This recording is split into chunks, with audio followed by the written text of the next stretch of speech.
I don't know about you, but I'd really like to let guilt go. And that's what I want to talk about tonight. How often we walk through our lives just with this overarching sense of feeling guilty. Guilty for what we've done, what we haven't done, what we should have done, what other people said we did. It's a challenge for many people. It's a challenge because we care.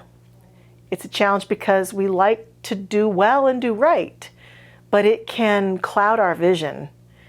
Sometimes people talk about rose-colored glasses. Well, I think a lot of us walk through our lives with guilt-colored glasses on. And so we look at our relationships and we look at the image of ourselves in the mirror, and we have that guilt screen going. And so we're hard on ourselves and we don't give ourselves a break. And we're so tough that we miss the opportunity to be loving and kind and to just let it go. There comes a moment with the mistakes we've made, with the things that we've done that we wish we would have done differently, and that entire realm of life, we've just got to let it go. We've got to let guilt go. So I have two things today that I think can help us to consider pathways to letting guilt go. The first one is accountability. It's the notion of taking responsibility for what is yours, what you could have done better, what you could have done differently, making amends whenever possible, and recognizing your part, owning it, being clear about it, and then surrendering it. It can be difficult to do because we have a world, it seems many times, when people are all about who's to blame and whose fault things are, and often even making each other wrong. And so even when we're the most accountable we can possibly be, sometimes people assume the worst about us. But accountability can be this balm that just releases the light into things. A number of years ago, many years ago actually, I had purchased my first home and I was selling it after a few years of living in it. And it was a townhome, and there was a homeowners association, and they weren't very responsive to the neighbors and they weren't very communicative. And when I sold the home and I filled out all the disclosure paperwork, I indicated that everything was fine there. And after a few weeks beyond the closing, the new owners reached out to me and they said, "Hey, we just found out there's an assessment from the homeowners association, and that they told the homeowners about this months before you ever sold this home." And so these new owners were very angry with me and demanding that I pay this assessment. And I responded back to them that I would look into it because I didn't receive any communication about an assessment. And so I started digging around and talked to my real estate agent and reached out to the homeowners association. And when I talked to the attorney that was representing the homeowners association in a lot of things, he was really rude to me and mean to me and harsh with me and treating me like I was a bad person, a horrible person. And I kept questioning him about this assessment and the communication and when did it come out. And he just was so frustrated with me. And finally I said, "Sir, I'm getting the impression that you think I'm asking you these questions because I'm trying to get out of paying these people." And he said, "Well, that's exactly what you're doing, isn't it?" And I said, "Well, actually, no. I want to be 100% accountable. If I owe them this money, I will gladly pay it to them. I just want to be sure I really do owe it before I pay them." And there was this long silence on the phone. And he said, "Oh, you'd make good on this if it's your fault?" And I said, "Yes, of course I'll make good on it." And so after that, he was so nice to me and he gave me everything I needed. And it turns out I was in the wrong. They hadn't communicated it very well, but not knowing it doesn't mean I'm less accountable. So I called the homeowner, the new owners, and said, "Okay, I've done my due diligence and you're absolutely right. I owe you this money and I will send you a check." And the homeowner was flabbergasted too. It was like he didn't expect me to say I would take care of it. And he said, really? And I said, yes, I'm sorry. I apologize. I will make it right. And we hung up the phone and I started to write the check, and immediately the phone rang again. And he called me back and he said, you know, I really appreciate how accountable you're willing to be. And I'd like to propose that we share this cost. And I said, are you sure you want to do that? And he said, yeah. And that's what we ended up doing.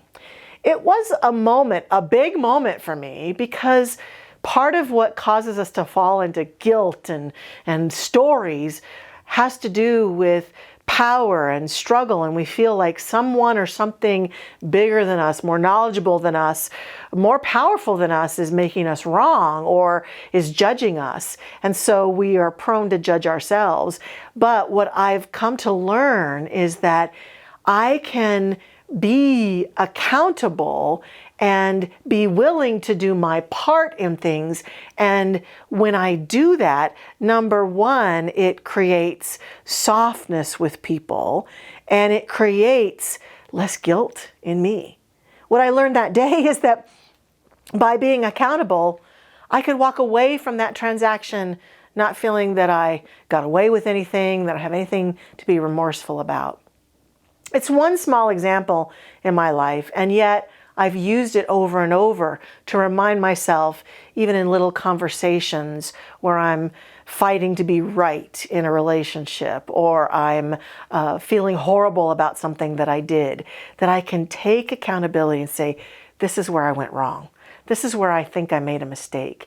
And it helps me live more guilt-free overall in my life. And I just want to caution us that we don't need to be too accountable. Sometimes when we're a little bit on the codependent side and we learn about accountability, then we try to be accountable for everything. Oh, it's raining outside. It's my fault. I'm sure it's my fault. That's an extreme example, but we can get a little too accountable. So there's this centered place where I take accountability in my relationships, my conversations, my decisions, my choices, my life, for what is mine and what isn't. It's kind of like the wise serenity prayer about God grant me the serenity to know what is mine, what I can change, and to know what I can't change, and to know the difference. That prayer is so beautiful because we have to settle into serenity. And when we allow ourselves to live guilt-free, we are more serene. And the second thing that I think is really important is the ability to forgive ourselves. The ability to understand, as human beings, we're going to falter, we're going to make mistakes, we're not going to do everything right, we're not going to say everything right, we're not always going to make the right choices. We live in a world with other people, we're going to impact other people in ways that aren't always pleasant. And when we know we've made a mistake, as I've been saying, we can do our best to rectify it, and ultimately there comes a moment where we have to say, I gotta forgive myself. There's a saying people say a lot, if you'd known better, you would have done better. And I sometimes remind myself of that. Take a deep breath and try to just love myself through those moments where I'm tempted to feel guilty. So try it this week. Think about the places and the people and the relationships where you still might be operating and wearing your guilty glasses. What would it take to let them go? Is it accountable? Being accountable? Knowing what you did, what you could have done better, speaking it aloud, saying it, writing it, owning it? Is it then forgiving yourself? These are the things that free us. Have a guilt-free week. Oh, how good it is to be awake, alive, and aware of this present precious moment, where all things are blessed and a blessing. You see, right here, right now, there is a source of life, a source of expansion, a source of expression. And it is moving through me. Oh, it is moving through thee, in every cell, in every system, in every muscle, in every molecule. This life, this force, this sport is expanding and expressing as and through this present moment now. So I just say yes, yes. that as we are blooming and blossoming into spring, as we are expanding and expressing into life, I know that there is divine right order and divine right action taking place, and that it is with ease and grace, that there is no earning or effort, that right here, right now, that we are nourished by the breath, held by the chair, and supported by the earth. And this is always and in all ways so. So I just open and receive the good that I know that I am seeking is also seeking me. And this is true for everyone, everywhere. So there's nothing to do. You see, it's all being done through, as, and for us. So how good to get to this moment. How good to know that there's nothing to do. We just get to lift up and look up.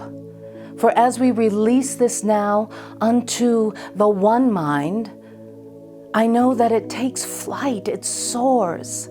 It soars on the love and the law, which can never, ever return back void.